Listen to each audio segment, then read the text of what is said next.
very good morning and a warm welcome to the Tottenham training ground as we bring you coverage of the Premier League Next Gen Cup. First up, we've got West Ham United versus Crystal Palace. I'm Dean Cameron alongside me, Tyler Morris. Tyler, welcome. Thank you very much, Dean. I'm really looking forward to this afternoon's competition. Of course, the first two games of it, with the big game on Saturday, big two games on Saturday as well.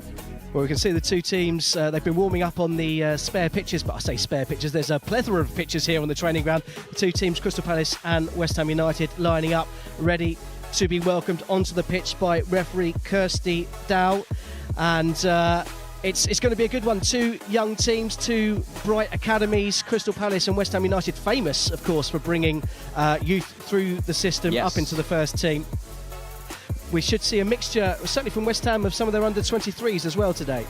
And we've seen them just warm up behind us, and it was a nice view of their finishing. I think it was on a high level, that's for sure, and something to look forward to over the next 90 minutes. Well, certainly one player I certainly saw pick out the top corner on more than one occasion. Young George Earthy, midfielder, who's on the cusp of the first team for West Ham as well. He'll be one to watch, I'm sure, as the 90 minutes unfolds here.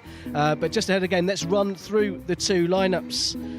Starting, of course, with West Ham, who are the designated home team. And in goal for them, it is Jacob Knightsbridge. And it looks like it's going to be a back four for West Ham United in Junior Robinson, Asher Falles, and Junior Baptiste, along with Regan Clayton. The midfield two, as you mentioned just before, George Earthy, alongside Caelan Casey. And it's Ollie Scarles who looks to be on the right with Lewis Oxford. I believe another one on the cusp of the first team on the left-hand side. Callum Marshall just behind the striker, which is Remy Coddington. And for Crystal Palace in their changed white strips today, Jackson Esquerdo in goal for them. It looks like a back four with Josh Adair, Jameed Moaf, Ryan Bartley and Vontae Williams. A midfield four of Cadogan Malik, Joe Gibbard, Cornby Austin and Adler Niscamento. And the front two of Junior Dixon and Matty Vigor. What a competition, what a tournament this is. It's the third year of the Next Gen Cup, the first time it's been played on these waters, or on these shores, I should say. We're not playing in water.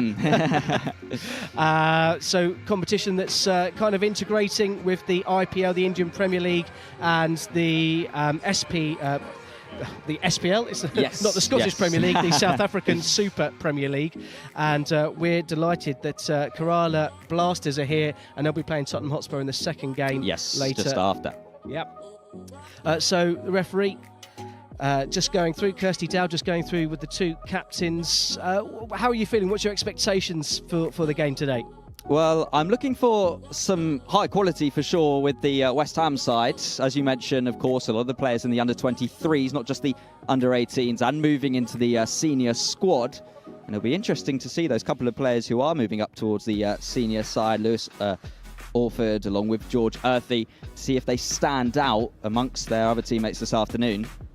Absolutely, and for Crystal Palace it is a slightly younger lineup, much more of the under-18 squads playing for them this afternoon, but some bright talents, and certainly Junior Dixon looks to be a man with some talent, or a boy with some talent for them. I saw him chatting earlier on as we arrived with a couple of the Tottenham players. They seem to know each other quite well, and there's a bit of pre-game banter going on at this tournament.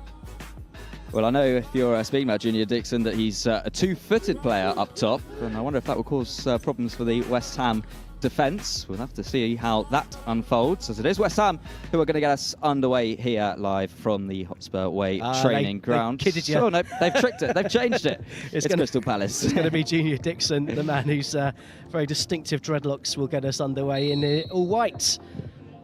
As his first job is to pass it straight back towards Austin. And Palace, well, almost a sloppy touch at the back there from Bartley, as he does get it back to his goalkeeper in the end, who will go long there, Esquerdo. Esquerdo, not related, I don't think, to Esquerdo that plays for Crystal Palace's rivals, Brighton Hove Albion, a Colombian player who's made great strides in the Premier League before he was injured. There's no relation between the two, just share a similar surname. But Palace, as you'd expect, happy to play out from the back.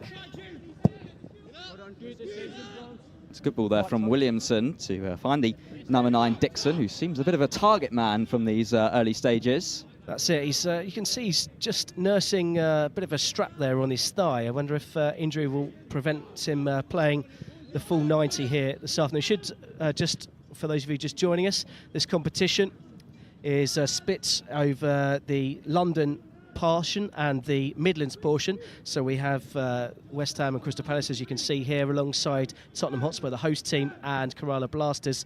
In the Midlands, which is hosted by Leicester City, there's Nottingham Forest. They welcome Bengaluru from the Indian Premier League, and the rather funnily named Stellenbosch. I just like saying that name. It's great, isn't it, from South Africa, of course. The first time a South African side has taken part in this competition, and its third season now.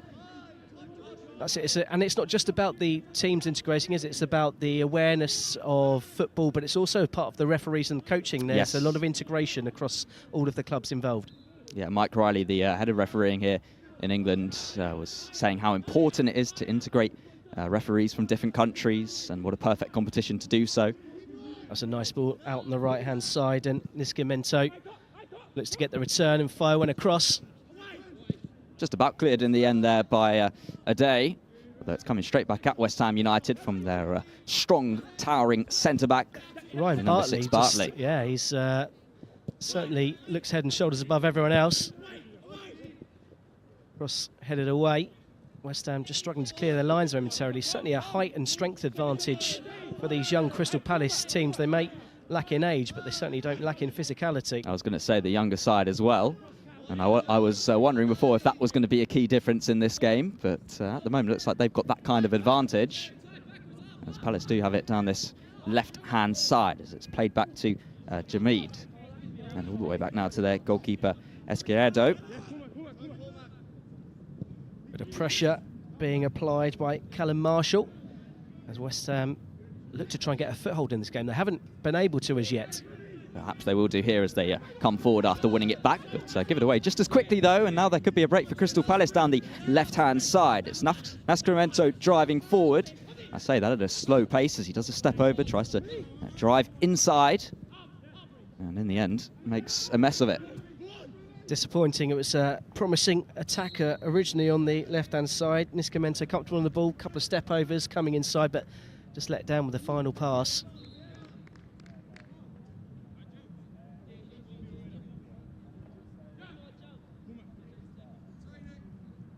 And another free kick as the pressure is relieved.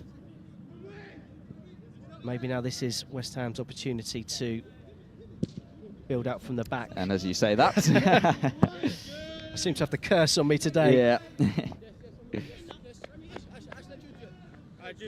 So perhaps a second chance for Palace to get forward. There was a bit of a break on before. They'll control it now with their number 4 in Austin. And out to the right-hand side it goes now. It's Kagan. Looks like he's going to get it back down the right-hand side of the penalty area. Cuts it back towards the number 9, Dixon. It was well cleared away, and this could be a break now for West Ham United. Yeah, Dixon there was just lurking. It was a really, really important interception just to avoid. You certainly felt that the finishing touch was going to be there. Good football from Crystal Palace. As we see again, wonderful play from Ade.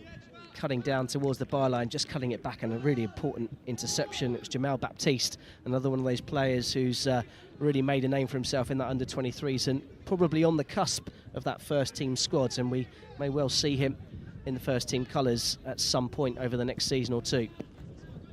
So Palace happy to play it out the back, as they have done so since the kick-off. And there was good pressure this time from West Ham United down that right-hand side. It was Ollie Scarles being on the pressure. In fact, no, it was the right-back Robinson. And now a chance for Williams to take the throw for Crystal Palace inside his own half. Plenty of interest, of course, internationally. It's being streamed on the Premier League global channels, so all corners of the earth will be watching the young stars of the future. Starting with West Ham United and Crystal Palace, and here's the break on for Crystal Palace. They just ran into trouble in the end. It was Ollie Scarles who was there for West Ham United, who will now look to break out from their left-hand side with Clayton. Just see Earthy there, just picking up a position right in the middle of the park. He's just dropped deep, always looking for the pass, looking for the ball. Again, shifting in field. Not been found yet, but he's the option. You can see the clever football brain working already. And perhaps a little tug of the shirt there from Bartley. I bring down the West Ham United number 11, Orford. Looked a soft one, didn't it? Perhaps. A little bit soft. I suppose that's one of the arts of the game, isn't it? Knowing when to go down, knowing when to win the free kick. It's something that's definitely integrated with the modern game, that's for sure. But certainly an opportunity for West Ham to test this young Crystal Palace back line. Looks like Lewis Orford, who's out to take on the far side. It's going to be an in-swinging ball into the Palace penalty area. Strong from referee Kirsty Doyle, just saying, don't give me a reason to give a penalty. Goes towards the centre of the box, and it's a towering header behind for a corner for the first time this afternoon for West Ham, who've grown into it after what seemed a little bit of a rocky start. Absolutely, and we'll just see the replay again. Ball whipped in towards the edge of the 6-yard box. Important header away, lurking in at the back was Baptiste, wanting to plant a header. And Ollie Skulls will take the corner from this near side. And another in-swinging ball to come for West Ham United. This time it goes central again, and it's too close to the goalkeeper of Crystal Palace, Jackson Escudero. That's it, and poor delivery there. It was obviously trying to test the keeper, trying to pile players into the box. Easily dealt with and well dealt with by Escuero. That seemed a bit of a little chop from behind. Ollie Skulls getting involved again. I think maybe in a few years' time there, Gibbard, as he was kicked in the back, might be rolling around a little bit more and playing a bit more to the referees. Well, if you saw that clip of Neymar in that friendly for Yes. Paris Saint-Germain the other day, as millions of people have, I think we're a long way away from that. This might be a little bit of a problem from Williams, who's had it played high to him, but it was a composed pass back towards Jamid, who goes central towards Austin. And Palace will start again now with more of a leader in their side in Bartley, who's known for his leadership skills. But I say that, I don't think he was captaining the side this afternoon. It's really good football again from Crystal Palace to play out from the back, but it's just finding that forward pass into the middle of final third that's just been lacking quality in the early stages of this one. Flagger stay down here. This could be a chance now, as it's Marshall who plays it across the face of goal, and there was a slip there from Williams. Can West Ham make the most of it here with Robinson? So he looks to play it in field towards Earthy, but in the end a fine challenge inside his own penalty area there from Austin. Although West Ham do have it back again, not for too long. It's I'm sure pretty blatant offside was missed there, but West Ham couldn't capitalise on the favourable decision. And now it's Crystal Palace's turn to go on the attack. And Miscamento releases Williams. Lovely ball through. What a save that is. Fine save. And in the end, a fine block as well there. Twice. Crystal Palace going close. Yeah, Baptiste. Who looks to have hurt himself in the process. And perhaps our first stoppage of the game. Well, Junior Dixon, we spoke about him before the game, and really, he should have scored as he was played in there. Shot it low, did the right thing, played it into the corner. Keeper Jacob Knightsbridge doing well to get a hand in and push it away. Baptiste then doing that cavalier defending, throwing his body in the way. And now it's Crystal Palace's turn to put some pressure on Jacob Knightsbridge and the West Ham defence. And it looks like that's famous England train at the 2018 World Cup, the way they're lining up for the corner. Crystal Palace also known for their set pieces, something that's been introduced by Patrick Vieira, and they've got obviously former players. Mark Bright as part of their coaching setup here. Well, the deep ball did go over everyone, but it will reach Williams, who will have a second chance to get the ball back in. That's also headed away there by West Ham United, who now look to break themselves here, as it's Marshall leading the attack just in front of the halfway line. Plays it off to the left-hand side, but that's a really strong challenge there from the Palace right back. Ade. Yeah, Ade was brilliant there, just covering, just waiting to make the right challenge. Earthy was in a really good position, just the delay in the pass meant that the opportunity for the quick break almost kind of stopped in its tracks. Good defending from Crystal Palace once more, but West Ham United going close again moments before. Crystal Palace, I should say. Get my teams confused there. Here's Bartley now for Crystal Palace. Austin had a little bit of pressure on him as he was receiving the ball. As down the left-hand side it goes again for Williams. His ball down the line was given away, so let's see if West Ham can pounce upon it. It's Robinson, had it stolen back off him. Although West Ham finally will get a bit of possession with less Palace pressure on them as they spread it off to the left-hand side now. Good interception from Gibbard there. Dixon could be in again. This time there is a West Ham defender in his sights, but he'll still go on to his left foot, play it down the left-hand side. Is this a shooting opportunity? And I think it was, and I think you could tell that it was the weak foot there of the Palace attacker, Nascimento. Yeah, Nascimento got himself in a good position, but it was always off balance, and you just see here he was just falling back as he went to play that strike and didn't get any purchase on it. And there was almost a break on there for West Ham United. As in the end it came too close to the goalkeeper Esquerdo, who was able to kick it clear for a West Ham throw. And new balls, please. Wimbledon finished a couple of weeks ago. So just 13 minutes gone here at the Tottenham training grounds. The first game of the Premier League Next Gen Cup. West Ham United 0, Crystal Palace 0. A couple of chances for Crystal Palace. Fine save from Knightsbridge. West Ham yet to pose any real attacking threat.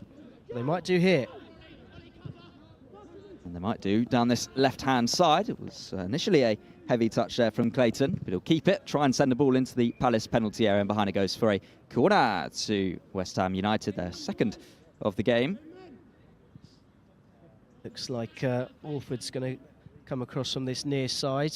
West Ham like to play with the in-swingers with their corners, like to put pressure on the goalkeeper, and that runs through the teams. That's something you do notice about West Ham. They line up very similar from the first team all the way through to their under-23s, under-18s and academy teams. They've got a style of play.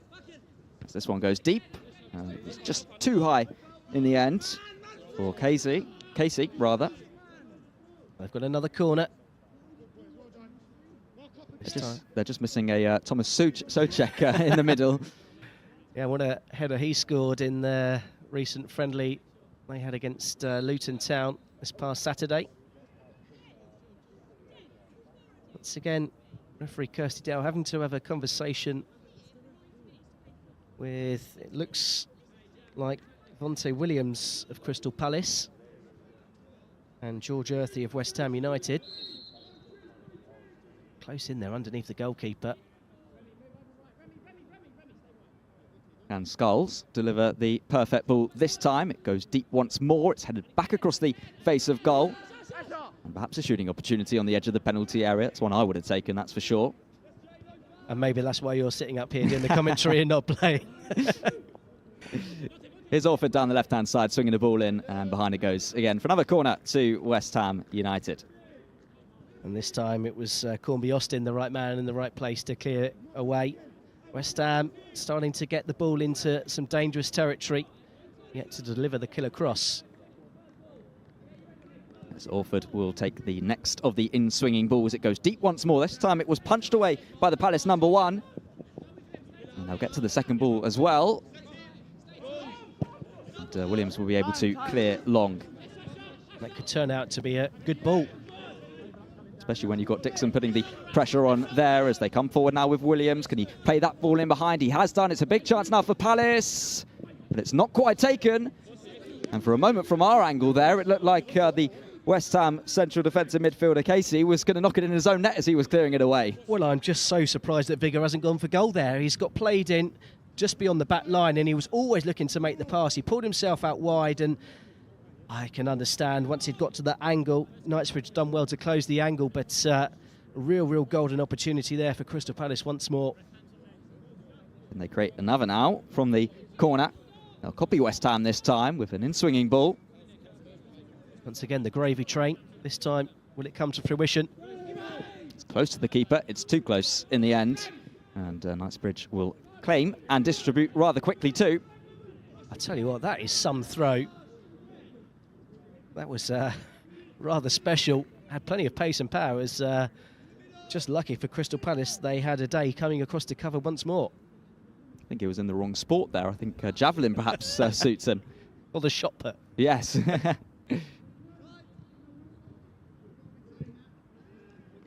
That looks like it's going to be a Crystal Palace throw down the right-hand side.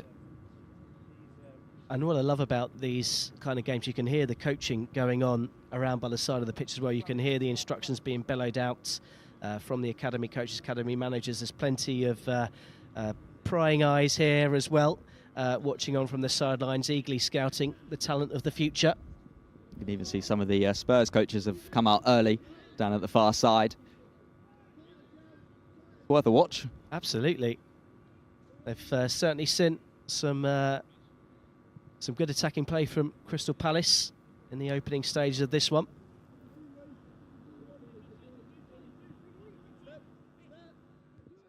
Ade who took the throw, but can't keep it. They might win it back, and there might be a shooting opportunity here on the edge of the area. In fact, he'll pick a pass instead. And a fine save from Knightsbridge of West Ham United. Wonderful quick feet again from Liscamento. Just shifting it onto his favoured right foot, and a wonderful curler and good positioning from Knightsbridge just to push it away. And he did the right thing, what goalkeepers are supposed to do, as we see again here. Curling going right inside that far corner. Great strike, great save. Keeper pushes out for a corner. Crystal Palace knocking on the door. And we can see every time that Nascimento has it in a goal-scoring position, he always wants to get it onto that right foot as the corner goes in from Crystal Palace. That's headed away, but not very far, and he won't be able to keep it back in play there. Once again, Baptiste, the man who was back there defending, stalwart defender for West Ham United.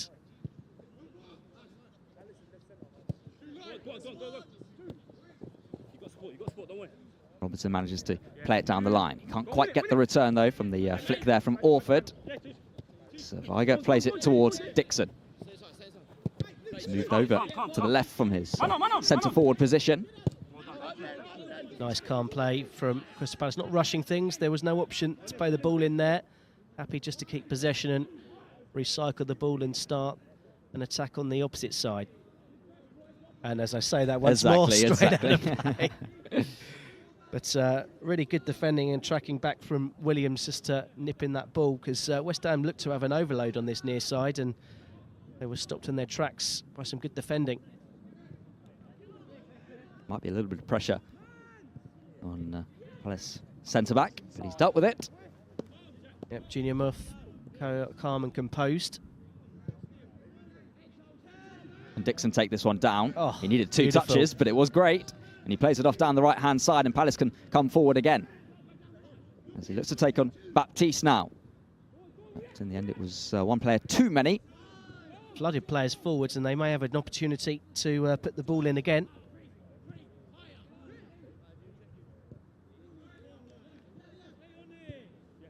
Here's Williams down the left-hand side for Crystal Palace. Down the flank it goes again. Nascimento this time will try and pass it inside. Surviger can't quite get on the end of it.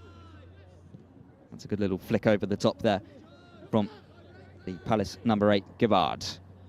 Once again, Baptiste, the man sliding in to put the ball out for a corner. There's plenty of space over on that far side. Malik, a couple of times now in the last couple of moments, has found himself in a position to deliver a cross.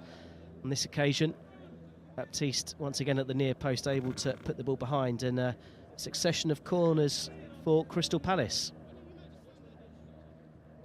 And it will be Cadigan to take the corner. They've returned to the out-swinging ball down the right. This one's rather flat, but it could still be dangerous. Just about cleared away, and there's another shooting opportunity and another block from West Ham United. And another block from Baptiste, who just seems to be a magnet to the ball. But a great strike. Again, a couple of opportunities there for Crystal Palace. First ball whipped in and was turned towards goal, half volley on the edge of the area, and just when it broke, fine strike. I think it was Joe Gibbard who had the strike from the edge of the area, and once again Baptiste there to save West Ham United. In from Cadogan, it's dangerous, it's at the back post, and is it in? No. But the flag of the linesman on the far side is up, and the goal is given for Crystal Palace. We've been talking about the feet of Nascimento. Is he right-footed? That's for sure. Is he left-footed? Maybe not, but with his head, he's dangerous as he scores with the header, and Palace take the lead. Well, just for a minute there, I thought when the flag went up it was going to go for offside, but we'll just get to see the replay again. Corner whipped in, flicked on towards the back post, and it comes off the shin.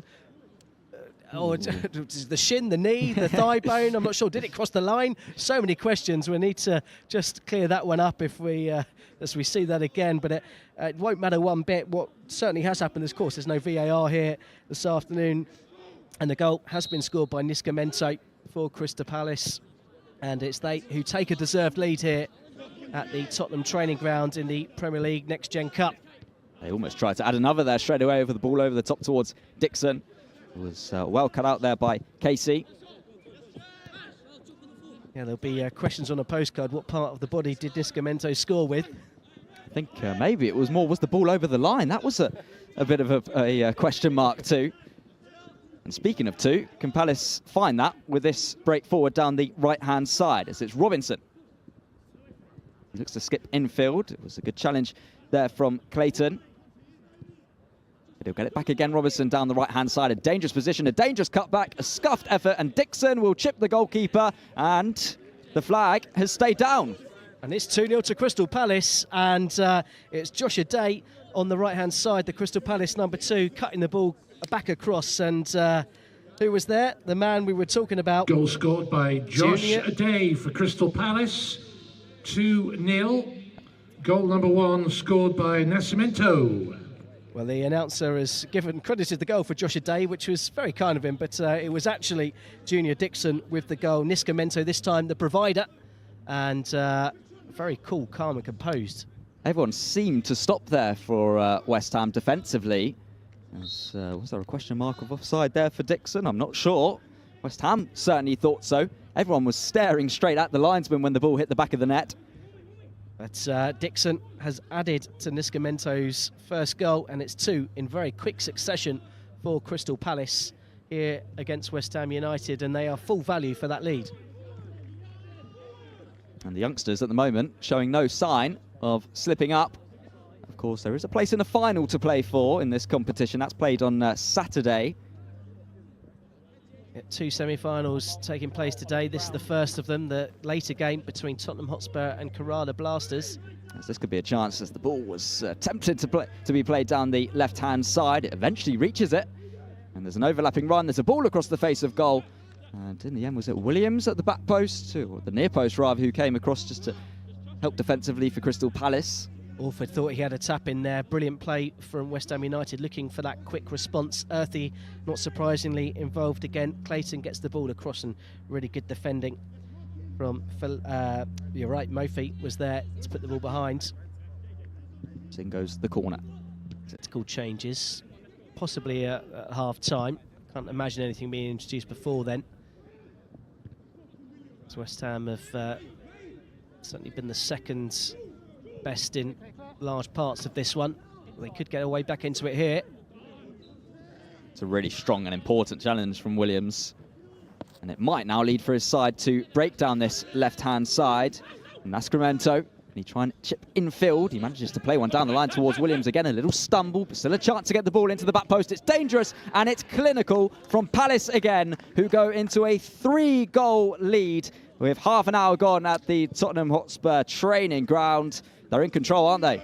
Aren't they just in control? What a finish and what a move. Malik Cadogan at the back post. I've seen Crystal many Palace, players 3-goal lead.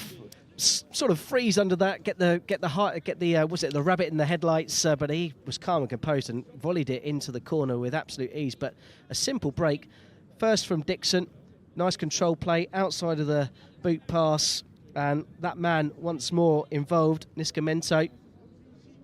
Beautiful cross to the back post, and it's almost like a flying kung fu kick at the back there from Cadigan Malik, and or Malik Cadigan, I should say.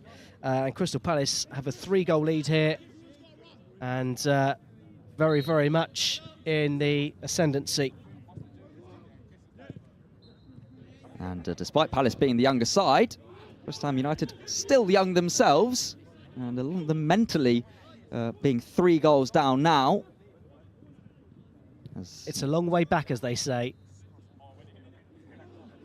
And just as we thought that water break might do them handy, it seemed to do even worse.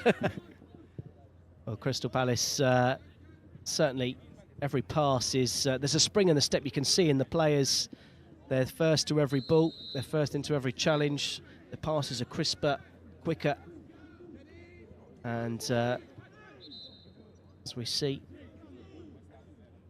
that challenge once more. I think it might have been given for offside there from Dixon. The flag was up in an offside position, and the West Ham United players were still complaining at the referee that they thought it was a foul. Once again, good, important covering, defending a goal. Kick the verdict.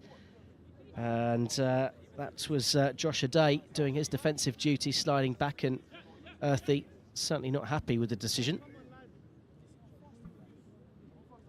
Nothing seemingly going West Ham's way in the opening half an hour. That might do here. And saying that, it's turned out to be a perfect ball over the top towards Williams, who now finds Dixon down the left-hand side. Been such a good target man in this opening 31 minutes. That is brilliant, brilliant play from him. Just knew, had nowhere to go, held up the ball, invited the challenge, bought the challenge, got the foul, got a free kick for his team in a really, really good position. I think the frustration showed there from Junior Robinson, West Ham United committing the foul. Just a little bit of a kick out on the Palace number 9. And claims he got the ball to the referee. And I don't think Kirsty Dowell will be falling for that one. No, I think you could hear it from where we are. Boot on shin pads, but now another opportunity for Niscimento. He's been involved in all 3 goals so far.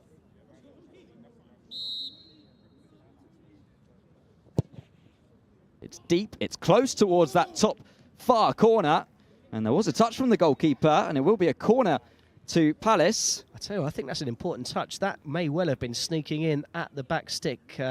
It's one of those where it is a cross, but they say aim towards the top corner, and it makes the keeper have to make a decision. And the keeper, Jacob Knightsbridge, made the right decision, got a fingertip on it.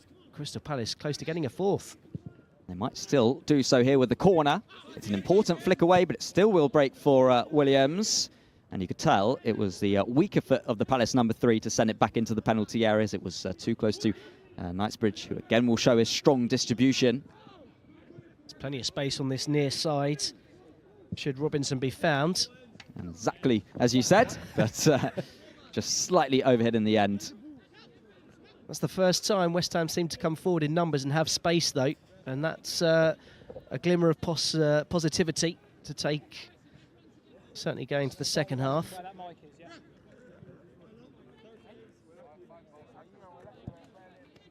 Just over 10 minutes to go in the first half of the first semi-final here at the Tottenham Hotspur training ground, the Premier League Next Gen Cup. It's West Ham United 0, Crystal Palace 3. Tottenham Hotspur versus the Kerala Blasters to come. The winners of both games meet in the final on Saturday. And the losers will play in the 3rd, 4th place playoff. Both games on this pitch. And there's seemingly a bit of unnecessary... Something was said. And players just getting involved in a bit of a scuffle over on the far side. Kirsty Dowell just calming down the situation, and the West Ham player involved, Regan Clayton, is just been called over, and I think he may be asked to be subbed off. Does look like they're going over towards the coaches. Wonder if there'll be a word with them.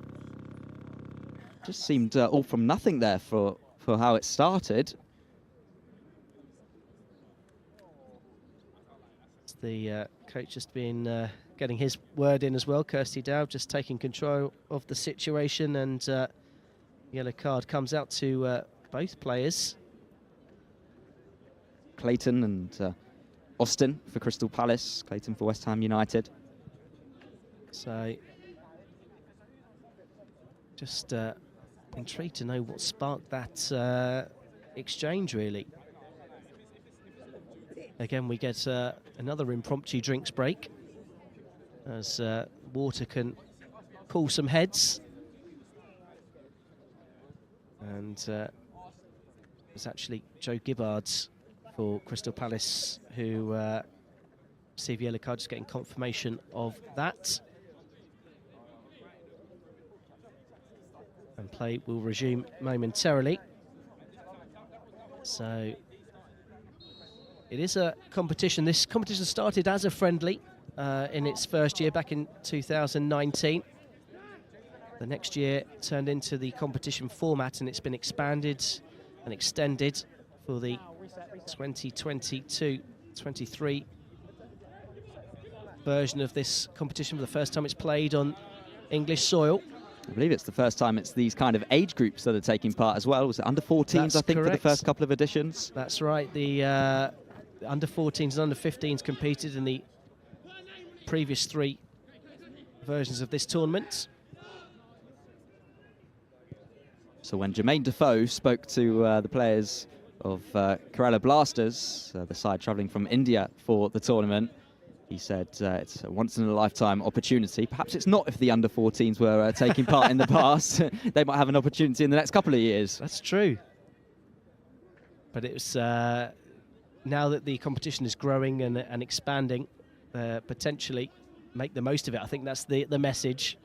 Of course, Jermaine Defoe could be one of the academy coaches, along with Yaya Toure here. Will close to home. But right now, 2 teams also based in London are battling it out. West Ham United 0, Crystal Palace 3. It's brilliant work from Orford there, just to cut inside. A lot of pressure on him. You can certainly see the skill and the talent of these players. Well done. That's nicely calm and composed. Gibbards, who has just received a yellow card, calm and composed in possession there. You wonder sometimes in situations like that with younger players, could they lose their heads? Can that throw them off their game? It doesn't seem to have had an effect there. It was a calm little feint there from Ade. He's looked good over on that far side, hasn't he? Both defensive and attacking point of view as well.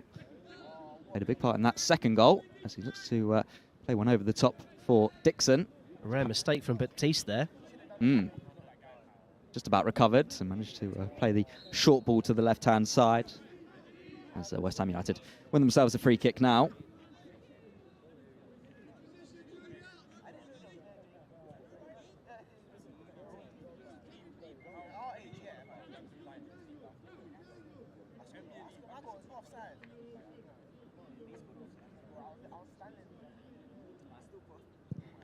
You can hear the players and coaching staff talking about the goals. Just picking them up on our mics. Still not happy with the decision, probably, I'm presuming, for that second goal, but here come West Ham United. Yeah, they might be a lot happier now if they are to make something of this break. And once again, it breaks down itself. And there's a long ball towards Dixon. It's coolly dealt with by Knightsbridge. We haven't seen a lot of the West Ham number 9, Remy Coddington, the young striker from Bermuda. Big things expected of him in the future.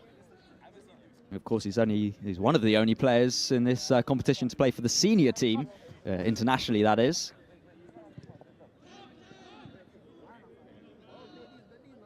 Here's Bartley looking to drive it out for Crystal Palace.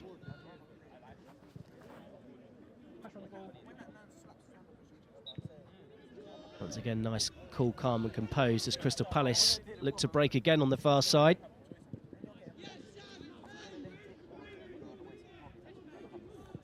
Casey's going to get it back after initially intercepting the ball there for West Ham. Looking to prevent further damage as we enter, or close to entering, the last 5 minutes of this first half, as there's a ball in behind from West Ham United, and it was strong play from Marshall, who might have a shooting opportunity. Instead, he gets it back for Earthy, and it looked like the effort took a deflection, which just took the power off the shot and allowed Esquerdo to come down and save. Absolutely, that was much better from West Ham United. Good hold-up play from Callum Marshall, and eventually the shot from Earthy, as you say, got a slight deflection on its way through, and it looks to be at some cost as well. Cornby Austin looks to be down, hurt, holding his ankle after blocking that one. But in the initial build-up play, the wrong choice there. Earthy playing through, should have. He had plenty of space on this near side for Junior Robinson, who was not best pleased with his fellow teammate for not slotting him in. Acres of space on this near side. And West Ham United, probably their best move of the game, and they have settled into it the last few minutes. They've had a bit more control of the ball. Crystal Palace just dropping off a little bit. We've had another stoppage, and maybe that's just broken up the flow of the game and allowed West Ham to regroup. And I think any other team in this competition, I'd say this is game over. But of course, if you remember West Ham United a few years ago, I shouldn't actually say this too loudly round here, that we're at Tottenham. They were 3-0 down at half-time to Spurs. They managed to come back from that, and they look up to their seniors now. These youngsters of West Ham United try and come up with the same. Well, I suppose you try and draw inspiration where you can, and you look to those points in history, and that will be a part of that. West Ham, of course, do have a corner.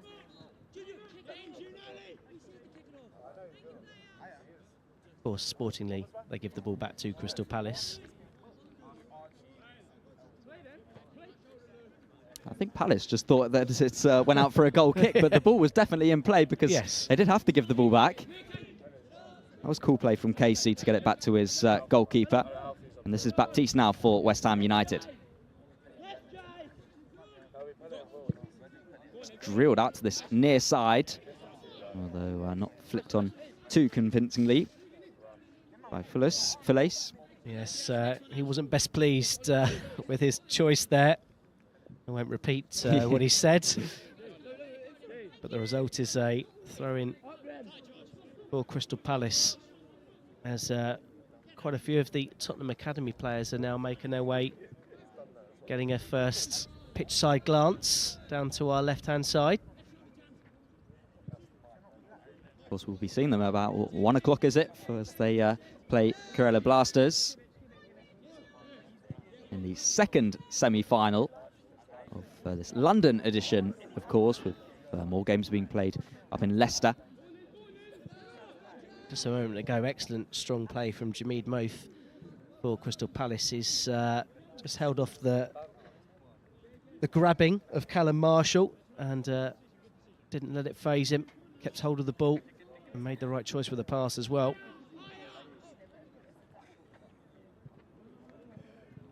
Here's a day for Palace. So they look to control the ball and close in on a 3-goal lead at half-time. West Ham was certainly pushing players forwards. Perhaps a push there from Baptiste on the back of Dixon, but there wasn't many complaints from the Palace number 9. Knightsbridge certainly aware of where he is on the pitch. He's always out there and not afraid to leave his penalty area. Just a couple of minutes to go to half-time. So far, so good if you're a Crystal Palace supporter, or certainly a member of this young Crystal Palace team. Some slight controversy over the first 2 goals. But I think our picture showed that the first did cross the line. That's a great ball towards Robinson, but he hasn't been able to hold his run.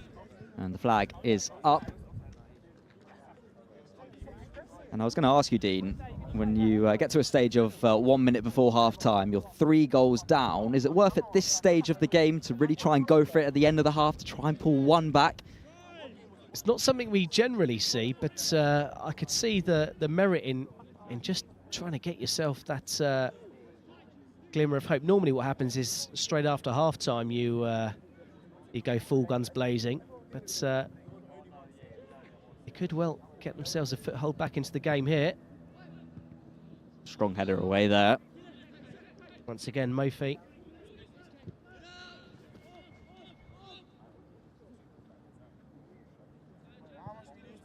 Just wait and see if we get any stoppages, any stoppage time. I can't imagine there'll be too many. In fact, as I said, 3 minutes has gone up and been signalled on the far side by the fourth official. Shortened half-time, just a 5-minute interval. Oh, it's almost a little bit of lazy play there from the fullback, Clayton. Let the ball roll back towards him, or towards his own goal, rather.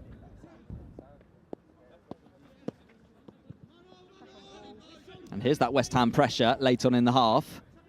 Perhaps maybe just a hint of. You're willing it, I can see.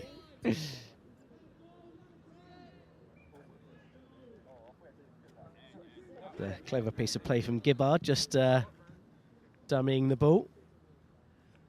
I love the way the Palace member of staff there just bounced the ball down to make sure it was right over the head of Ade.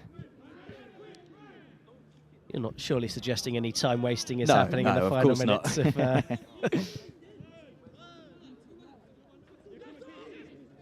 He's been so cool, hasn't he, Austin? On the ball for Crystal Palace. That's it, Every time almost West too Ham cool press. there, almost turned into trouble. Oof, that was unlucky. Escamento trying the flick. If it had come off, I think Dixon would have been in. This be a chance late on to get the ball into the Palace penalty area. It is, and it was flicked on at the near post by Marshall. He couldn't quite get any kind of direction on the header. In fact, It was Earthy, I think, Earthy. there, lurking on the edge of the area.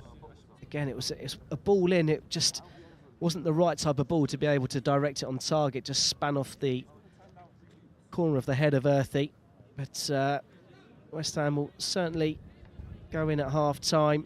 Of course, disappointed with the score, but they'll be pleased with how they've approached these last 10 minutes or so, and they may well see a way back into this game in the second half. it's a brilliant flick. Beautiful. Wonderful skill from Malik Cadogan.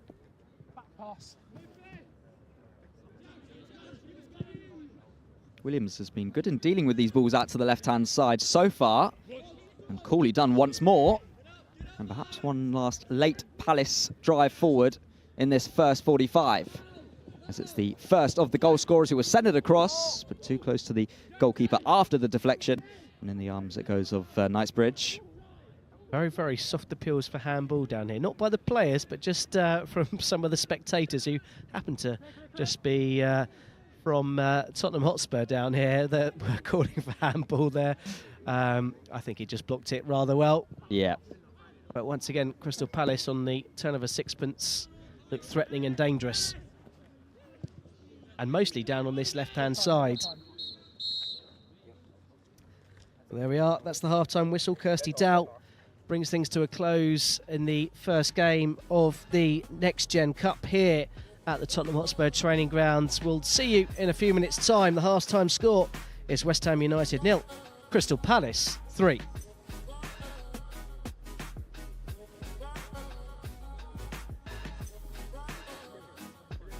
Half-time scores: West Ham United 0, Crystal Palace 3. So let's just run through the tail of the tape of the first half. And was it over the line? Yes, it was over the line. But from what part of the body? Niscamento involved heavily in all 3 goals. I think this might be the angle that we want. This is the angle that we looked at to confirm that it was over the line, but still can't confirm which, as you say, which part of the body. His right arm was up to celebrate. Perhaps was it his right arm that it came off of and he just left it in the air. Well, it certainly came off the thigh to begin with, and it's just whether he got a second touch with the shin. Second goal, it was just brilliant play there, but should it have been offside? That's the question. It does look it. Oh, in fact, No. down at this far side, was it Baptiste perhaps playing them all Yes. onside?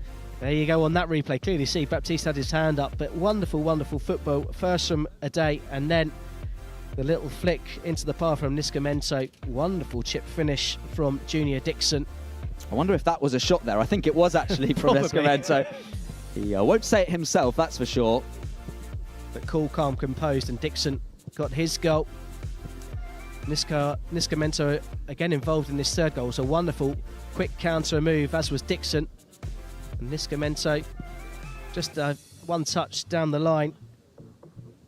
The cutback across the face of the goal from Williamson, who was there, but Malik Cadogan to volley in at the back post. Wonderful quick counter-attacking play from Crystal Palace, and they deservedly, with the other chances they've had in the game as well, have that 3-goal lead going into the break. Look at that again. Kung Fu fighting. Yeah. Well, you say fighting, and I say composure, but well, they've mixed in well. They have. And there we are. That is the half-time score. West Ham United 0, Crystal Palace 3 at the Tottenham Hotspur Stadium in the Premier League Next Gen Cup. First semi-final. We'll be back in a couple of minutes to bring you all the action from the second half.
Well, a warm welcome back to the second half of the first semi-final here at Tottenham Hotspur training grounds in the Premier League Next Gen Cup in London.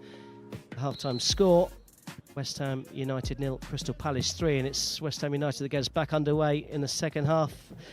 Tyler Morris alongside me, Dean Kilford here. Tyler, what have West Ham got to do in this second half?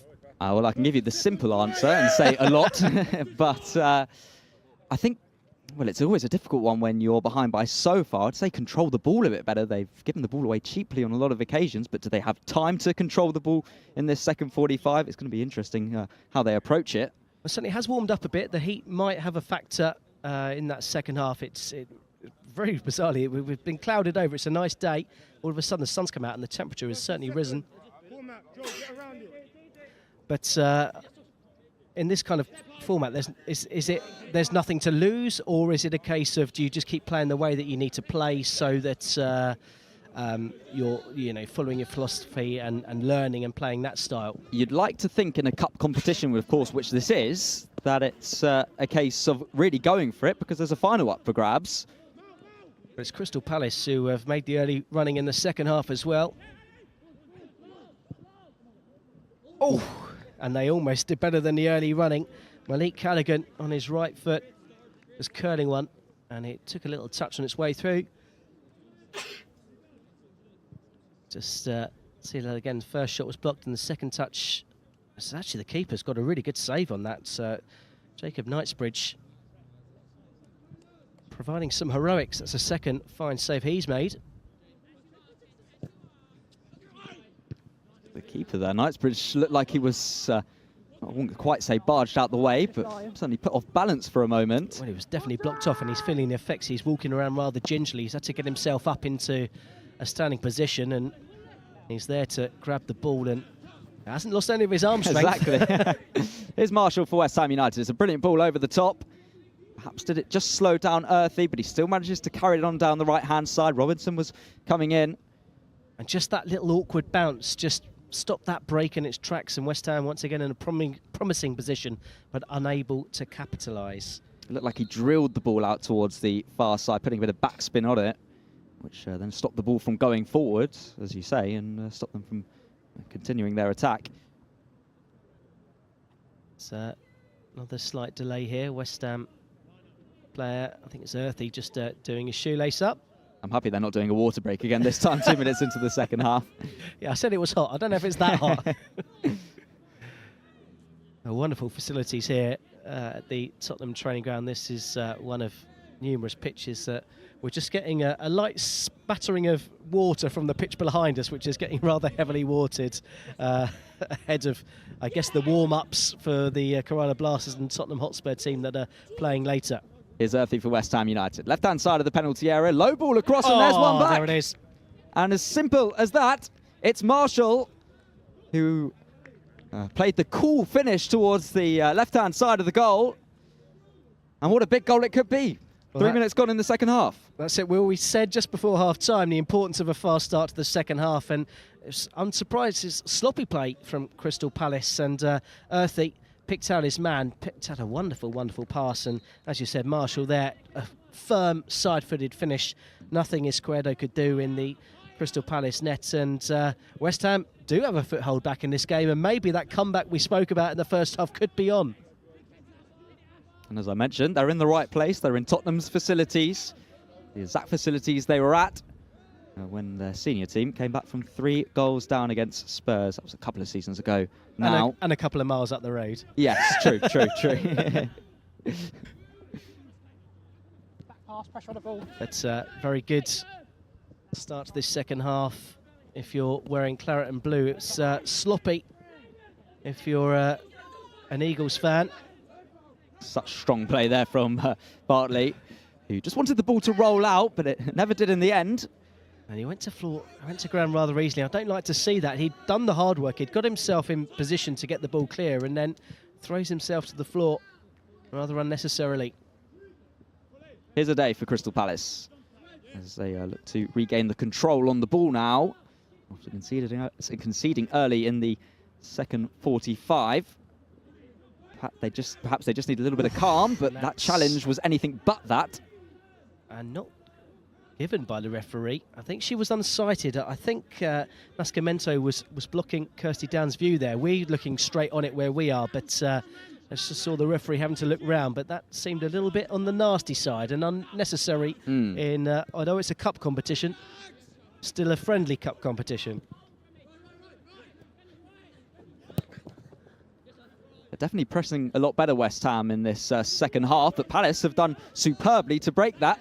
And their chance to drive forward with Weiger. Off to the left-hand side it goes to the man who's been the most busy for Crystal Palace, Weiger again, and it was a tame effort in the end towards Knightsbridge, who was able to save for West Ham. Well, vigour, certainly had no vigour in that shot, but it was wonderful, wonderful build-up play from Crystal Palace. As you said, the West Ham press has been fast and hard in this second half, and that time Crystal Palace played through it with ease, and it was like a knife through butter as they brought the ball from the back to front, and Vigour just couldn't apply the finishing touch, but they may get another chance here. And in the end, Dixon, who's been so good on the ball in West Ham's half, just rushed the pass, perhaps too eager to get the ball forward for Crystal Palace, who are back on the ball now themselves. It's almost resembling a basketball game going back and forth.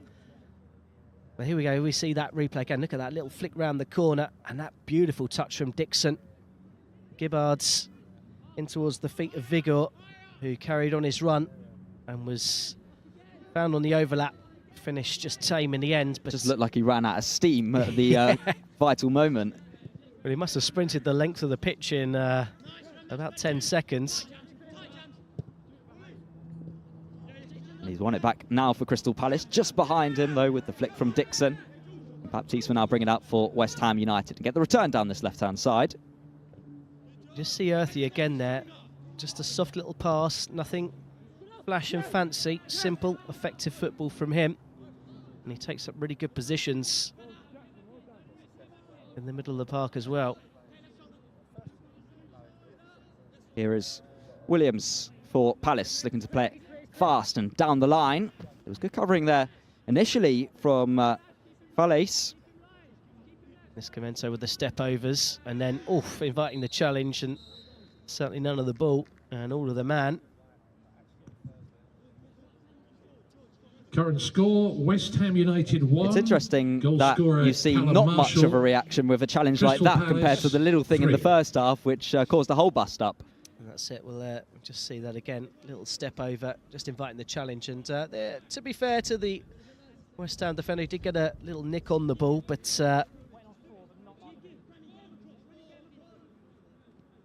took some of the man. Crystal Palace have a free kick.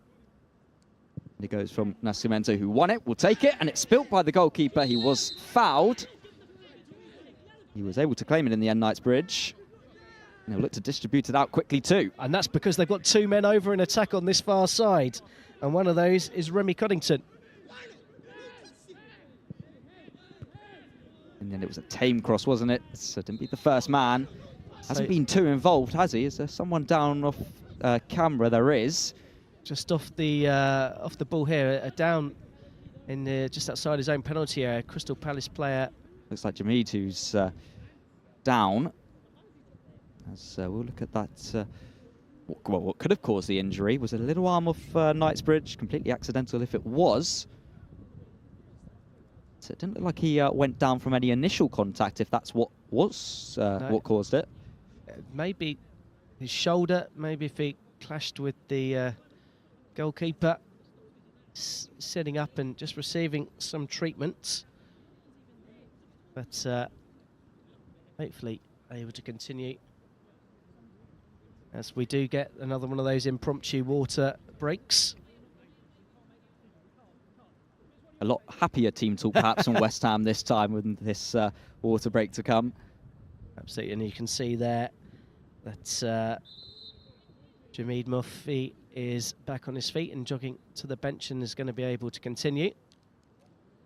But quick thinking from Knightsbridge. He launched the ball very quickly from that free kick. Was it 3-on-1 for a moment? Absolutely, 3-on-1. They had 2 over on the far side and a better ball in the box. Couldn't beat the first man. Restart with a drop ball. First perhaps is there to be our first 2 substitutions. Just waiting to find out. Perhaps will they wait till the next break in play? It is going to be a double change. So it's Ollie Scarles and Remy Coddington coming off. Looks like Kadoa, who's coming on, at least one of the substitutions for West Ham United, the number 12, Gideon Kadoa.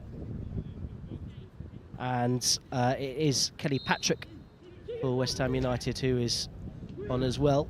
And he'll line up just in front of the back 4. Looked a big chance that for Marshall, didn't it? And yeah, it's a goal kick, so he must have got the contact on the ball. West Ham certainly not out of this one yet. There's a sudden wind swirling around just to make conditions a little bit difficult.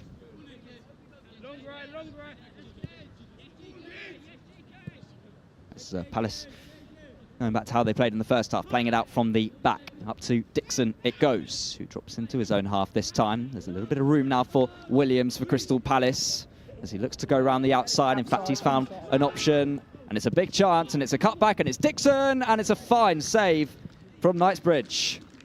Probably the save of the match. And once again, Knightsbridge, when he's been called into action, has come up with the goods. That's a second good save of this second half. And once again, Crystal Palace looks so threatening when they have the ball in attacking positions. And once again, involved that man, Adler Niscamento. Fine save to keep the score at 3. So Cadogan from the corner might look to change that as it's a ball that goes in towards the centre of the penalty area. Back up by West Ham United. And Williams will play it all the way back now to the Palace number 1, Esquerdo.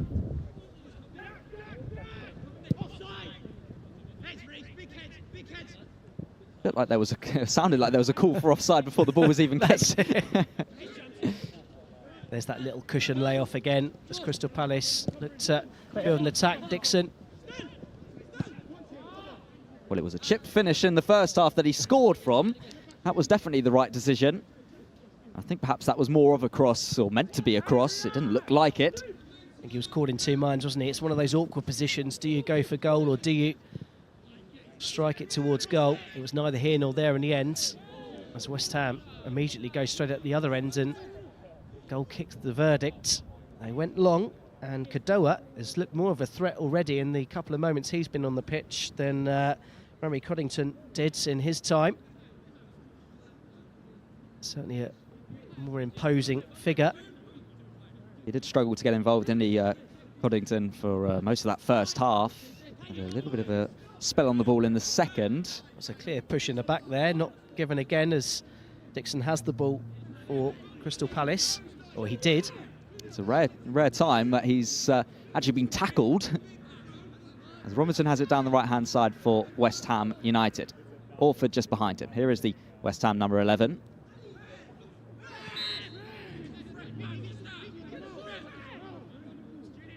Free kick given. I don't think sets of players on either team were happy with that decision. A bit of hesitation That's, from after. Hence why West Ham weren't happy.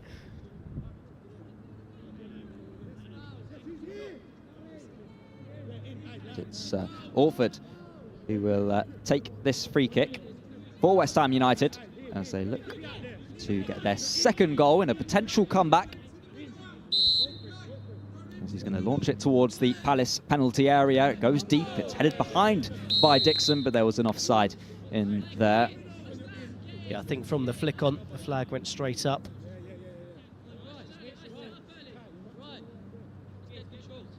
But certainly an entertaining start to the second half. 50 minutes have flown by. It's not always the case. The team was such a comfortable lead at the break. Sometimes it can be a bit of a dampener of a second half, but it's been anything but. West Ham grabbing that goal back straight after the restart has really kicked this game into gear. And usually that's when the nerves start kicking in for the likes of Crystal Palace, especially with such a young side, but didn't show like it really in the 10 minutes since the goal. But Matty Vigor with a not so clever challenge, clip of the heels. And then there's a shove from Robinson, and let's hope there's not to be another bust up like there was in the first half. And I think Kersey Dowell, in showing the yellow card here, has made the right call. It was unnecessary, that from Robinson. Well, I think just after there, he also just stepped on the back of his Achilles as well. Don't necessarily think it was on purpose, but I think the frustration of the clip of behind and coupled with that has just led to that frustration.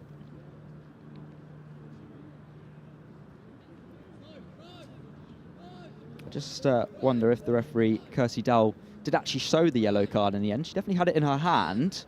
Yeah, I'm pretty sure that a yellow card did come out for Matty Vigor. But a free kick for West Ham United. Not a bad shooting opportunity. Maybe a little bit too far out. It will have to be special. It's a tall Crystal Palace wall that Orford needs to get over all round. And he did both, but straight into the arms of Jackson Esquerdo, who got his angles right and knew where the ball was going.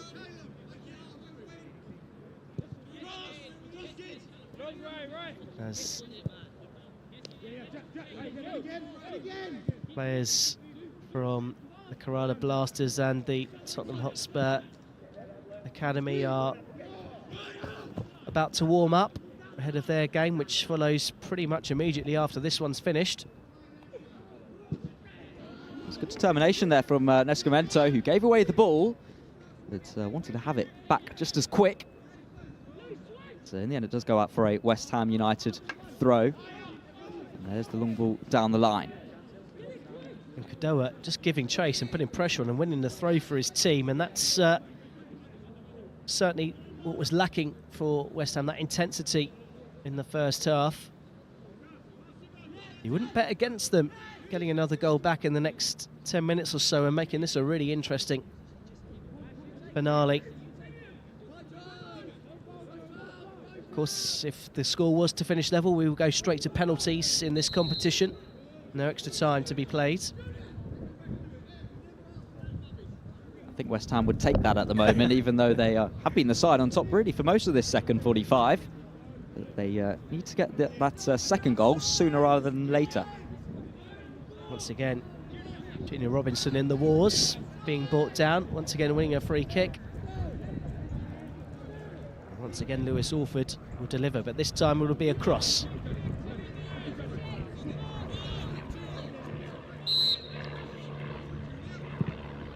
It's a ball that goes deep, it's dangerous, it's headed away. Could this be another chance for Marshall, who let it bounce? He might get a second opportunity, and he's taken that second opportunity, and West Ham United are right back in this game now. It's West Ham 2, Palace 3. West Ham United 2. You just thought for a moment that the chance 3. had gone. Once the first effort was blocked, it fell back to him. Took all the time in the world, Callum Marshall, to eventually have that shot. And it seemed like the Goal Crystal scorer, Palace players Callum parted Marshall. ways and the gap opened up and he found it and found the back of the net. And when the first one was blocked, he just waited, and you just see there the Crystal Palace players just parted ways, and rather unsighted Jackson Esquerdo diving in hope rather than expectation. And we said, will West Ham get a goal in the next 10 minutes? Well, they didn't take 10 minutes, they took 2 minutes, and they are right back in this. It's West Ham United 2, Crystal Palace 3. And what happens now from a Crystal Palace point of view, in such control at half-time? Do they sit off for the next few minutes, perhaps? Just make sure that the damage doesn't get any worse in terms of a West Ham comeback?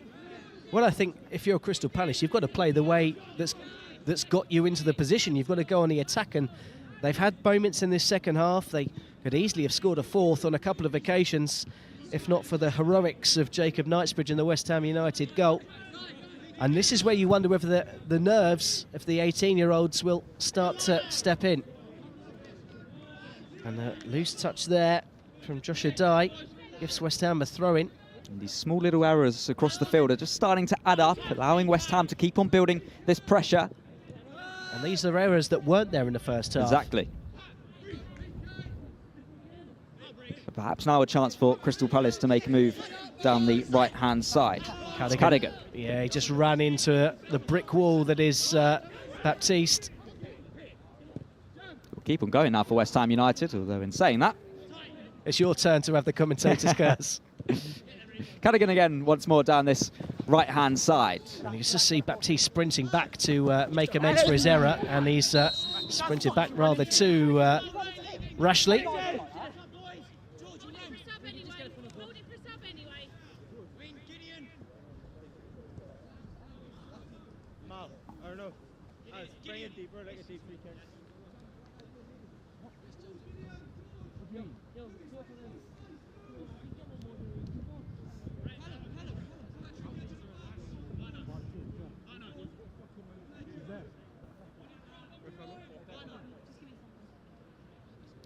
Looks like there's to be some changes for Crystal Palace.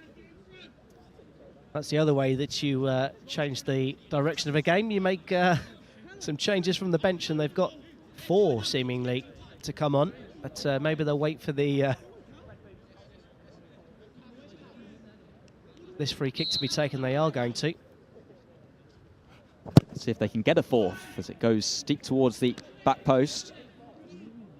Here's Cadogan. His cross is blocked. And now we will see the plethora of changes. Today, who's the first to make way for Crystal Palace.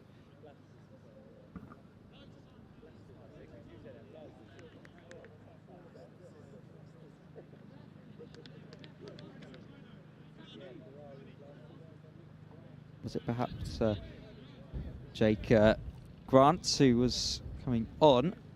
Well, Matty Vigor is coming on for Basilio Reno.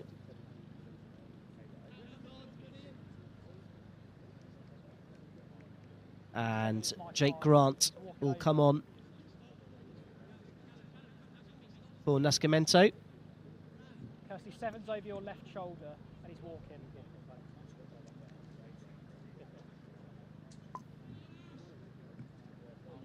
7's still on the pitch. He's walking. No. 7's still on the pitch. And Marsh came on for Bartley. That was the last change there.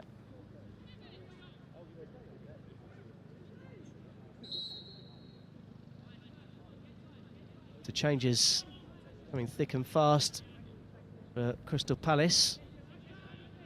They've made 4 changes. Can they score a 4th goal? He looks offside there. The flag is up. And the flag is still up from the linesman. The referee's going to play on and the ball's going to go across the face of goal. And now the whistle is blown. What a way to get the hopes up there for Crystal Palace from the referee. The flag was up before the throw was taken. Well, I do wonder, we could hear very clearly that the assistant communicating. I wonder if the referee could hear quite as clearly. That led to the delay.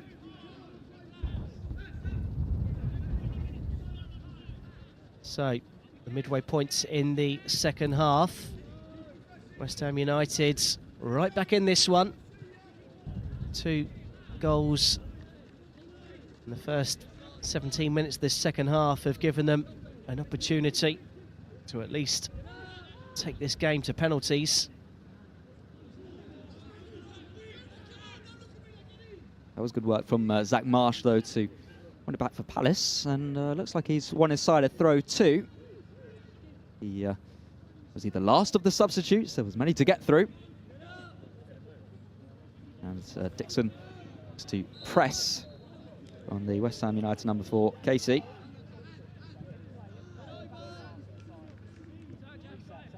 This is Baptiste now for West Ham United, looking to bring it out from the back.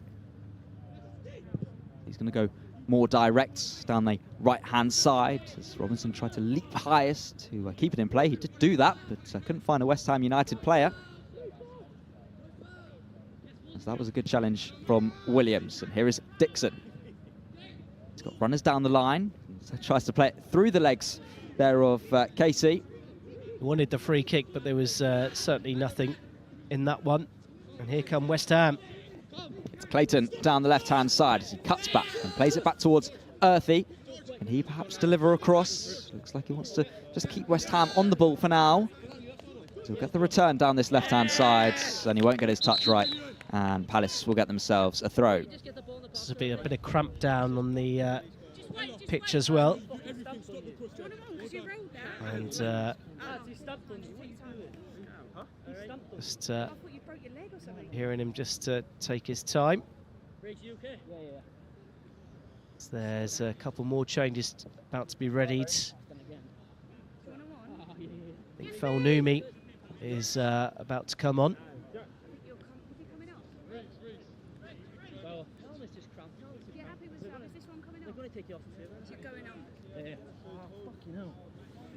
And apologies if you heard any profanities there from the sidelines, but it is Regan Clayton who's with cramp, making his or shuffling his way off the pitch, and Fornami will come on in his place.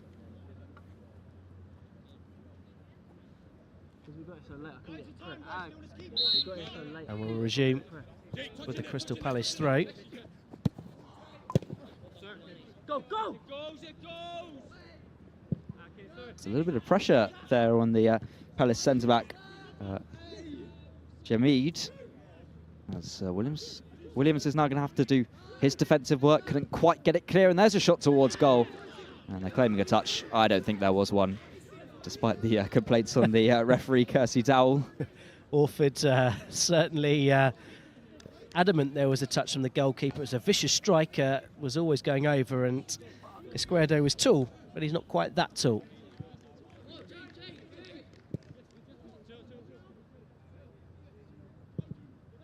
Here's Jamid looking to play it long towards Dixon, and there looked like a little slip there for a moment as Dixon looks to drive forward now down the right-hand side for Palace, and down the line it goes, and this could be a chance, but it's well read by Baptiste.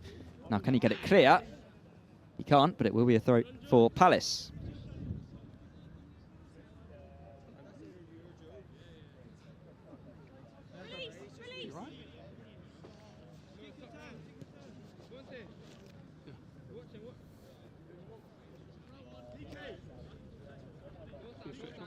Nascimento is the short option. He's now run away.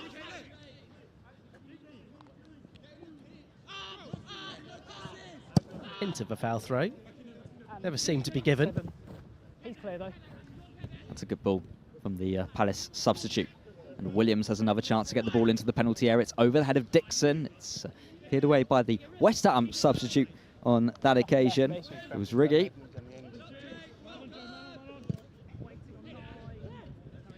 That's a brilliant touch. Wonderful football. And Marshall keep on going, but in the end just ran into Casey for West Ham. It'll be a throw for Palace down the left. And the changes have done Crystal Palace some wonders there. You just wonder whether Marshall was going to go down. He stayed on his feet, which is the honourable thing to do. But, Crystal Palace had to settle for the throw, and now look to get the crossing, and they will get a free kick on that far side. Vontae Williams. No, that one didn't go as bad, just the other one. It's such a poor foul to give away. I think it was Orford there, was it, for West Ham United? He wasn't really going anywhere, Williams, and Orford could have kept up with him, but now gives away a free kick and a great chance for Palace to get the ball into the West Ham penalty area. Surely he's not still frustrated he didn't get a corner at the other end. But a chance for Nascimento to deliver a ball of quality. There's 6 Crystal Palace players all lined up in a line, roughly on the penalty spots. Dangerous towards that near post, wasn't it? Looked like a Palace touch, but too high. It was a Palace touch, and it was Cornby Austin. I think he got the final touch. Just see that again. It was a wicked delivery. Now, reset. No, in fact, it was Jamid Mofi who got his knee to it. That was dangerous from Riggy back to his goalkeeper, but he was lucky that Knightsbridge was alert. And so too was the Palace substitute, Jake Grant. He's just got out for a throw-in rather than a corner, right down by the corner flag. A little bit of room now from the West Ham substitute Riggy, who's got time to deliver across. And it was too close to the goalkeeper Esquerdo. But still a fine catch from the Palace number 1. I certainly think the changes have helped Crystal Palace just take the edge of the game as West Ham were in the ascendancy. Still bank against them having another opportunity or two before this game's out, though. 15 minutes to go in the first semi-final of the Premier League Next Gen Cup. Here in London, the London stages, it's West Ham United 2, Crystal Palace 3. Later on, just after lunchtime, we'll have Tottenham Hotspur, the hosts, against the Kerala Blasters from the Indian Super League. Then in Leicester, the 4-team tournament consisting of Leicester City, Nottingham Forest, Bengaluru, and your favourite team, all the way from South Africa, Stellenbosch. Yes. It's a wonderful tournament. Just to that's sloppy play from the goalkeeper there. You can see the pressure from Godoa, just forcing the mistake, and this could be West Ham's opportunity. I think the goalkeeper Esquerdo might just be relieved for a moment, even though he's given away the corner. It could have been a lot worse there if he gave away a goal. Absolutely. Still might prove to be something like that from this corner, which is floated in deep, and it's a towering header, and it's a flick on, and there is despite the goal. touch from the goalkeeper, there is the goal, as you say. Well, it was a substitute, I think, Dan Riggy, who got the final touch in the end. He's getting congratulated by his teammates. As you said, a floated corner towards the back post. I think it was Caelan Casey who's got his head to it. And, well, we mused about it before half-time. It's actually a thing. It's actually happened. West Ham United have come from 3 goals down. And there it is, a clever, clever finish from Riggy. It's a soft hand from Esquerdo. And West Ham United Goal scorer Riggy. are back in it. It's Crystal Palace 3, West Ham United 3. Crystal Palace 3. And that West Ham penalty United shootout, potential 3. penalty shootout, which seems so far away when we first mentioned it. Well, at the moment, if there's no change to the score, it's only 13 minutes away, as Palace are making a change now. It's Gibbard, who is on a yellow card, who is to make way. Well, just didn't quite get to see the flash of the nobody, and it's Mustafa who comes on in his place. It's Palace back on the ball now with Barton. Is Grant back to Barton once more. Grant will now go long for Crystal Palace, looking for Dixon. That's a strong header from Baptiste, and then hammered further away by Orford. And here's the goal scorer of that equalising goal. This is great play from West Ham United down the left-hand side. It's a dangerous ball. It's an important touch from the Palace defender, Jamid. 3 substitutes combining really well. Here's the first of the goal scorers. Just ran into trouble in the end. He's determined to get it back for West Ham. It won't quite run in his favour this time. But excellent football once again. Quick one-touch passes and a little step over. There's the pass we were talking about, crossing towards the box, and it just needed the finishing touch. Great defending from Jamid Mofe to deny West Ham from completing the turnaround completely. Dixon get on the end of this? He can, as it goes back towards Esquerdo. Did well despite the tumble to keep Palace on the ball. Yeah, Nascimento been a more peripheral figure in this second half as West Ham's, and maybe this is where the age really sets in, the youth and exuberance. I say that as if they're all old players. They're all, of course, they're all young players, but the youth and exuberance of the more under-18s squad of Crystal Palace. Just the cooler, calmer heads of some of the more under-23 players from this West Ham United team may be prevailing as this game unfolds.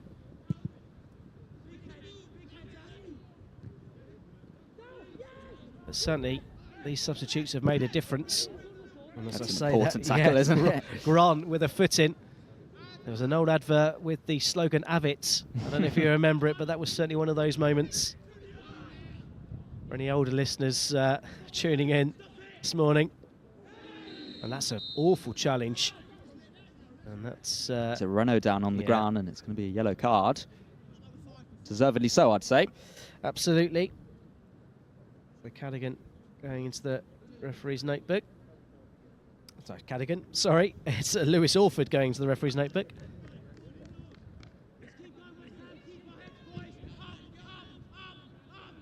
And you can hear the coaches on the far side demanding West Ham just to keep on pressing at this Palace side. That's certainly been the difference in this second half performance from this West Ham United team. They've put the pressure on, they forced the mistakes and made Crystal Palace nervy. Here's Nescamento for Palace. Try to just flick it back.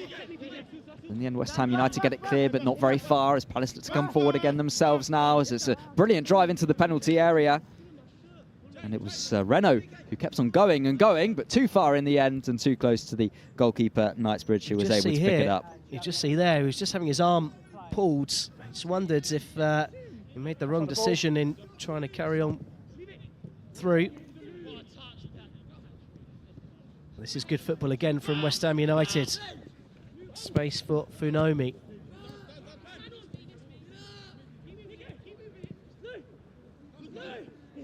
All of a sudden the passes are crisper. He's making that run in behind again, isn't he? Happy to win the corner. But yeah, certainly the spring and the step that the Crystal Palace players had in the first half has been replaced by the team in claret and blue in this second. And if anyone was going to get a winner, it'd be backing your money on West Ham United, wouldn't you? I'm not a betting man. I can't answer that. If you were, of course. Figuratively speaking. And there it is! Well, just as we said, maybe you should have been a betting man, as West Ham United have unbelievably come from 3 goals down at half-time to lead this one 4-3. It was a simple corner to the near post and flicked in. And I think it's Marshall again, who was completely free inside the 6-yard box to head in. I'm just looking around at those Palace Goal players. to I'm trying to see West who's Ham looking to United. take responsibility or who's looking to pin it on Current who, score, because as you say, West Ham United completely unmarked at the 4, near Crystal post. Palace And it is the man who 3. started the comeback. Goal He looks like he scorer, might have finished it. Callum Marshall. Well, Keelan Casey, if he was the man who was charged with marking him, did a really poor job.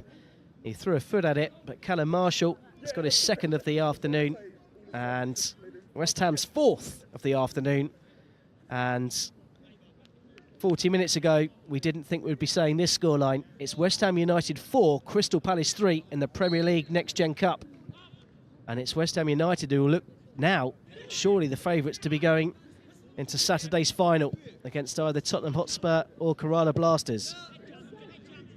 That's a good ball from Barton. A forward ball, at least, towards Dixon, who played an important role in the first half. He's got an equally as vital role in the last 7 minutes of the second 45, if he wants to get his side back on track, as Robertson looks to break forward now for West Ham United down the right-hand side. Just turns away from Williams, who was strong and fair with the challenge.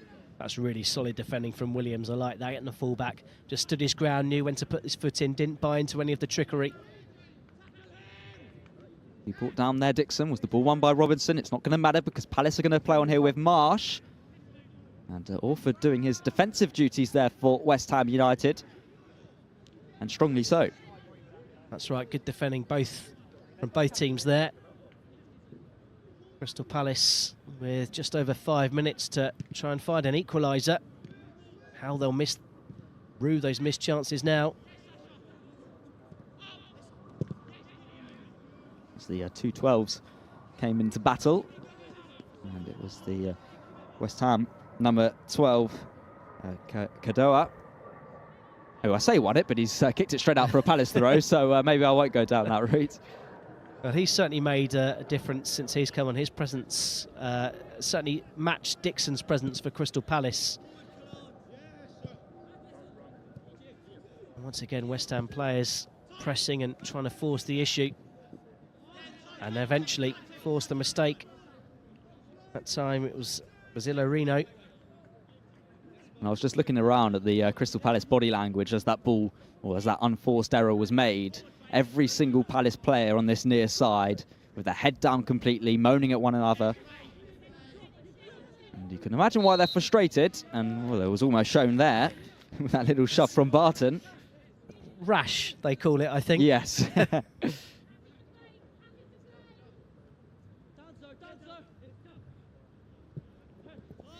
There's the space for Riga. Oh, he did really well. Just a little fake. Tried to shift it onto his right foot. Just run out of room. Baptiste has been so good at reading those kind of situations. There wasn't so much pressure on him that time. But, there was a Palace player just coming in at the last moment. He made sure he was there to get it away for West Ham United. You just think back to all those blocks he made in the first half when Crystal Palace were overrunning the West Ham back line.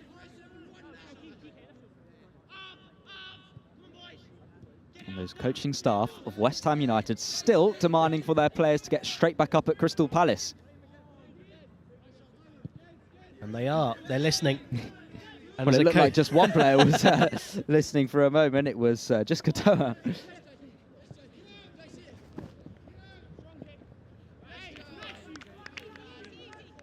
There's a little cuddle.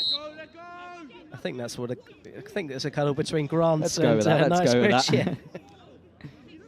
It's meant to be a friendly kind of competition, so they really are taking that in.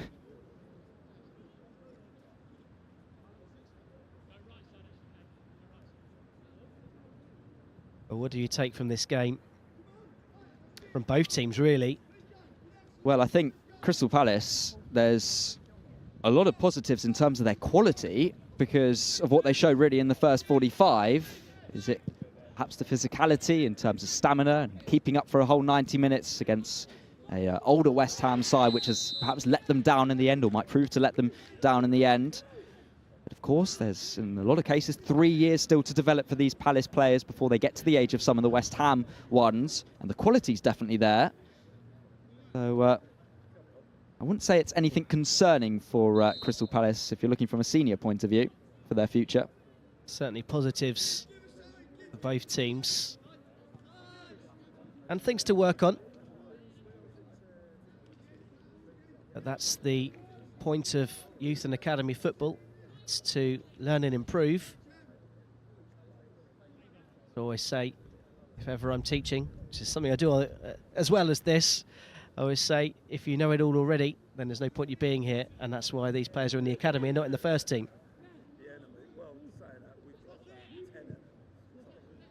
Here's Dixon down the left-hand side for Crystal Palace. It was Marsh coming in, but a strong challenge there. It was Casey.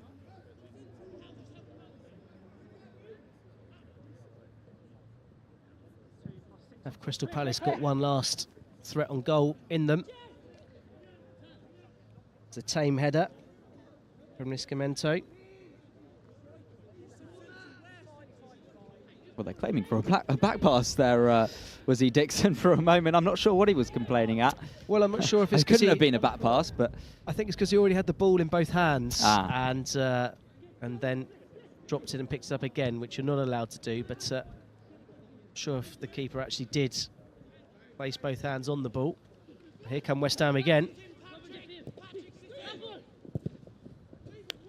It's an important block, isn't it? Yeah. Grant there for Crystal Palace, just getting that block in. It's Fawami who was driving forward. Looked for a slight moment that he was going to go all the way. Did get that shooting opportunity, if that's what that was, a shot. Here's that header from Nescimento just before. And it was caught by the... Ooh, was it caught? Was it fumbled? Difficult one. Here comes the West Ham corner, where they scored the 4th goal on this remarkable comeback. They're still looking for a 5th. It is cleared, though, by Palace. Another excellent delivery right in the same place and area where that 4th goal was scored. And they've got 3 players over here. It looked like it came off Orford last. Does the referee agree? Yes, Kirsty Dowell does.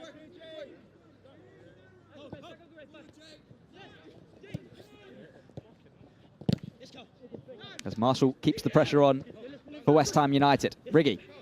who was a goal scorer in this West Ham comeback. An all-important equaliser. But look, every time they lose the ball, they're always first to that second ball, and they could have a chance from it. As it's Riggy again, getting it onto his stronger right foot. Did Kadoa have the opportunity to put the ball in the box there rather than turn away? He will do now. It's deep, and it's close to the goalkeeper, who punches it away, not convincingly, and that should have been a fifth for West Ham United. That would have killed it, that's for sure. And perhaps the keeper should have killed the move before the shooting opportunity came. Well, Izquierdo was a very, very, very lucky boy. We talked about it in the first half when he went to fist the ball rather than catch it, and just there you see the perils of not getting the punch correct, and it's a poor finish in the end from Mustafa. And West Ham really should have this game set and match, but Crystal Palace still in this as we're in stoppage time. Great serve from Dixon. Just can't get away from the challenge from Casey. And Dixon furious, he didn't get a free kick. Baptiste was all over him there. And he walks away with his shoulders hung low. Body language rather negative. It's fine there. Throw and restart, mate. There will be a throw-in for Crystal Palace. We've played one additional minute.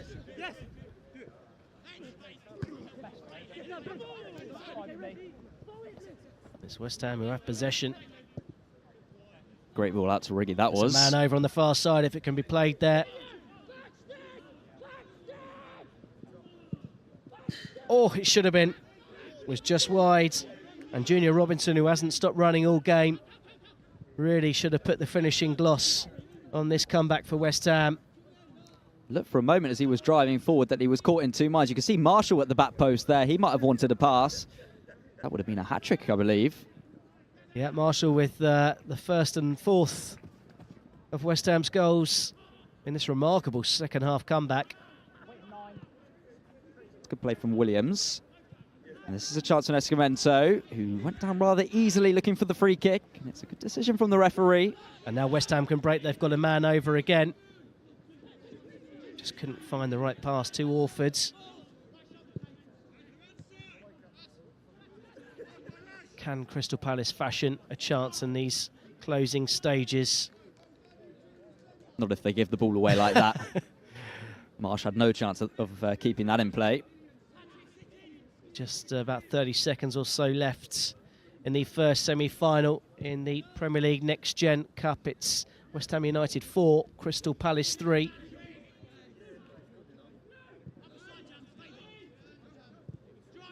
And the first thing Palace needs to do is get themselves on the ball.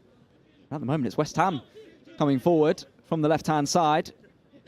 And they're looking for a fifth, and they're going to get a free kick, and that will waste away a few more seconds. It's exactly what you don't want to do from a Palace point of view, is give away a frustrated kind of foul by pulling the shirt of Riggy. There's Kadoa. Now Fanumi to go on the outside. Is that going to be a penalty? Oof. Oh, he's put it for the first challenge, I tell you what. This is going to be an interesting one on the replay, that's for sure. Was there a bit of pulling before the challenge, maybe, yeah, which was why the referee decided to give it outside the area? Let's have a look. Well, the pulling happened here. Looked like they were both pulling up each other's shirt at that point. Oof. I mean, for me, if that had been given as a penalty, you couldn't have any complaints. I don't think it's going to make too difference to the score at this stage. But West Ham and Lewis Orford have the chance to deliver another killer blow.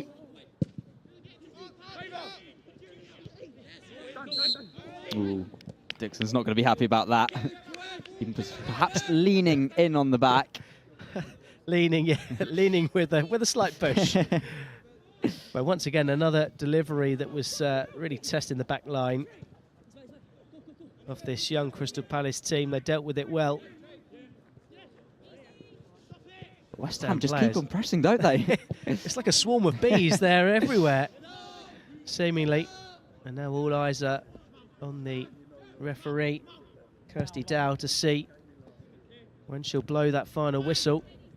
No sign of it yet. Crystal Palace might have one last opportunity. That's a great ball from Renault and a great block from Casey. Could be vital in these closing stages, as Palace will keep on coming forward, as Austin will play it in. It's very high. It's Knightsbridge who will come up and claim for West Ham United. And that is the final whistle blown by Kirsty Dow. It's finished here. West Ham United 4, Crystal Palace 3. Final whistle. Final The score. most remarkable of comebacks from the Hammers. 3 goals down at half-time. Looked dead and buried. They pulled a goal back shortly after the restart. But since then, Knightsbridge was called upon on not one, not two, but 3 occasions to make fine saves to keep the scoreline down. And then the West Ham comeback was on.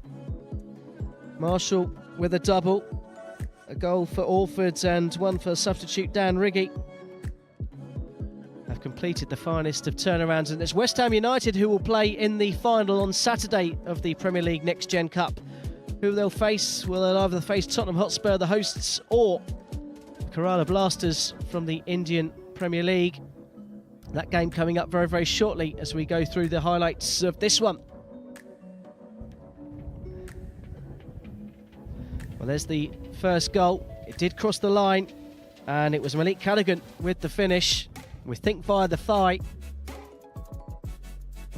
And then originally we thought there was some controversy about this second goal, but there was none at all. We see Baptiste playing on, and Dixon with a clever chip finish to make it 2. Cool, calm and composed. Crystal Palace were in the ascendancy. 2 became 3. A quick break. Once again, Dixon and Callaghan involved. And it was Vontae Williams' deep cross that was volleyed in rather sweetly at the back post by Mascamento. And you thought at that stage that it would have been game over.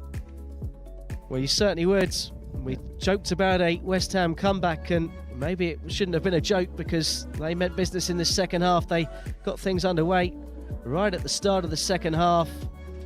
Corner flicked in, and at the second time of asking, Callum Marshall found the space in between the Crystal Palace defenders, past a blindsided Jackson Izquierdo. And at that moment, the game was more like a basketball game, chances ebbing and flowing, both ends. And then we got this moment, corner, headed in at the near post, completely unmarked. And did that complete the turnaround? I think that goal. Completed the turnaround. That was Marshall's second goal. That was the 4th goal.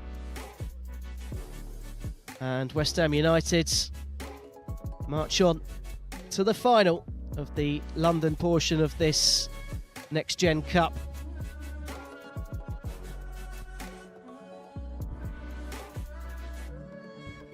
Well, we hope you've enjoyed this morning's entertainment.